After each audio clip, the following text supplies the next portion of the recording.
Hello everyone, আসসালামু আলাইকুম। সবাই কেমন আছো? আশা করি সবাই ভালো আছো। সবাইকে তাসমিয়া লাইফস্টাইল ব্লগে স্বাগতম। আজকে সবার সাথে একটু ইম্পর্ট্যান্ট কথা বলবো।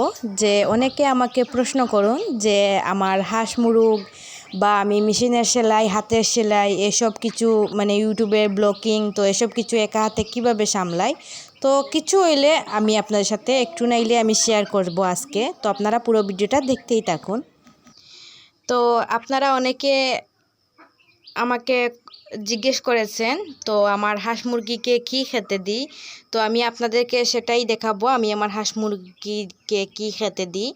তো যেহেতু আমার হাঁস বড় দুইটা, আর আমার একটা মুরগি, আর মুরগির বাচ্চা আছে 6টা, আর ছোট ছোট হাঁসের বাচ্চাগুলো আজকেই আমি কিনেছি 12টা।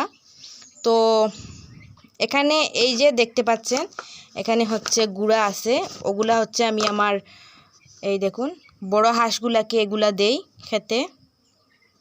তো ওদেরকে আমি 3 বেলা আগে এই গুঁড়াগুলা খেতে দিতাম, এখন আমি হচ্ছে ওদেরকে একবেলা খেতে দিই। সকালে ওরা হচ্ছে ভাত খেয়ে যায়, ভাত খেয়ে আমাদের ওই পুকুর আছে, পুকুরে চলে যায়। আর আসে মাগরিবের টাইমে, তো মাগরিবের টাইমে আমি এদেরকে এই গুঁড়াগুলা মেখে দিই। আর এই যে এখানে আছে ধান, এগুলা মুরগির জন্য। আমার মুরগিটার অলরেডি 1.5 মাস হয়ে গেছে বাচ্চাগুলার। তো ও হচ্ছে ডিম পারবে, তো ডিম পাড়ার জন্য আমি ওকে ধান খেতে দেব। আর এই যে ফিডগুলো আমি আমার মুরগিকে খাওয়াই। আর এখন যেহেতু আমি হাঁসের বাচ্চা কিনেছি, তো হাঁসের বাচ্চাকে আমি এখন এই ফিডগুলো দেব। আর এই যে খুদি, আজকে আমাদের চালের বস্তা ঠিক করে এই খুদিগুলো আমি বের করেছি, তো সেগুলো আমি আজকে মুরগিকে খাওয়াবো।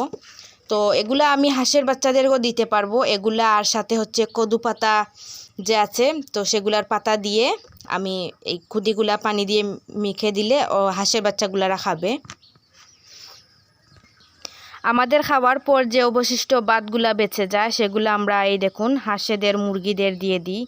তো আমি কয়েকদিনের ভিডিও আজকে একসাথে করে এডিট করছি। প্রথমে যে ভিডিওগুলো দেখেছেন সেগুলো হচ্ছে 27 তারিখের, আর আজকে যে ভিডিওগুলো দেখছেন সেগুলো হলো 29 তারিখের।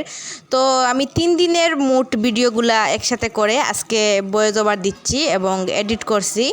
তো আপনারা কিন্তু বুঝতে একটু কষ্ট হবে, সেজন্য আমি বলে দিলাম। তো এখানে আমার কয়েকটা গুঁড়া আমার হাঁসের জন্য একটু নিরোগ করে আমি হচ্ছে নিরোগ গুঁড়াগুলো আমি বেছে নিলাম, আর বড় বড় গুঁড়াগুলোকে আমি সরিয়ে দিলাম। ওখান থেকে আমি খুদি বের করেছি। আমার মুরগি তো ডিম পারছে, তো তার বাচ্চার জন্য আমি খুদি বের করলাম। তো খুদি বের করে আমি একটা বুয়ামে রাখলাম। তো এই তো তারপরে হঠাৎ করে বৃষ্টি এলো বিকালের সময়, দেখুন প্রচণ্ড বৃষ্টি। আর হচ্ছে গিয়ে পাথর, ছোটো ছোটো হিলের পাথর পড়েছে, তো অনেকগুলো পড়েছে। আমি কাজকর্ম শেষ করে গোসল করে যখন আমি শুয়েছিলাম, তো তখন হঠাৎ শুনলাম যে বৃষ্টি হচ্ছে, অনেক জোর বৃষ্টি, আর হচ্ছে পাথর পড়ছিল। তো বৃষ্টি যখন আসবে তার আগে আমার একটা কাজিন এসে বলছিল যে আমরা দুজন নাকি বৃষ্টিতে ভিজবো। তো আমি বললাম না, আমি এইমাত্র গোসল করেছি, এখন আমি আর ভিজবো না, তো অন্য একদিন ভিজবো। তারপরে ওরা আর আপু হচ্ছে বৃষ্টিতে ভিজেছে। তো আমি না ভিজায় ভালোই হয়েছে, অনেক শিল দিয়েছে, আর ভিডিওটা আমি করতে পেরেছি আলহামদুলিল্লাহ। এটা আছে কত চকলেট, কত চকলেট। তুমি কোনটা খাইতা আন্টি 3টা 4টা 5টা 6টা 8টা। তুমি কোনটা খাইতা দেখি? তুমি একটা খাইতা নি? আচ্ছা 13টা খাইলাও। খাবো আন্টি, খাবো। কোনটা খাইতা? খাবো না। একটা খাবে? খাবো না। তো একটা খাবে? খাবো না। একটা খাবে? খাবো না। 13টা খাইলো। খাবো। ওকে, লাগাই দাও। এই যে আমাদের একটা বেলি ফুলের গাছ, কি সুন্দর, কত সুন্দর ফুল দিয়েছে ছোট ছোট। এই যে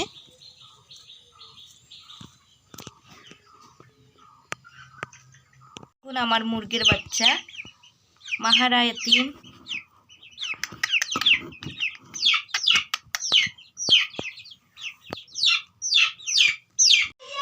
তো তো আমার যে একটা মুরগি ছিল সে মুরগিটা হচ্ছে বাচ্চা ছেড়ে দিয়েছে 1.5 মাস হয়েছে, এখন নতুন করে ডিম পাড়া আরম্ভ করছে।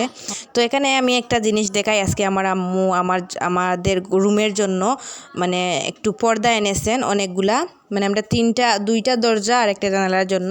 তো সেগুলো আমাদের একটা ভাই এসেছে, তো তাকে আমরা এনে ড্রিল মেশিন দিয়ে হচ্ছে ফুটো করে আমরা ওই পর্দাগুলো লাগালাম। তো ভাবলাম এই ভিডিওটার সাথে একটু শেয়ার করে দিই। আর পর্দাগুলো লাগানোর পরে কেমন লাগছে অবশ্যই সবাই আমাকে কমেন্ট করে জানাবেন।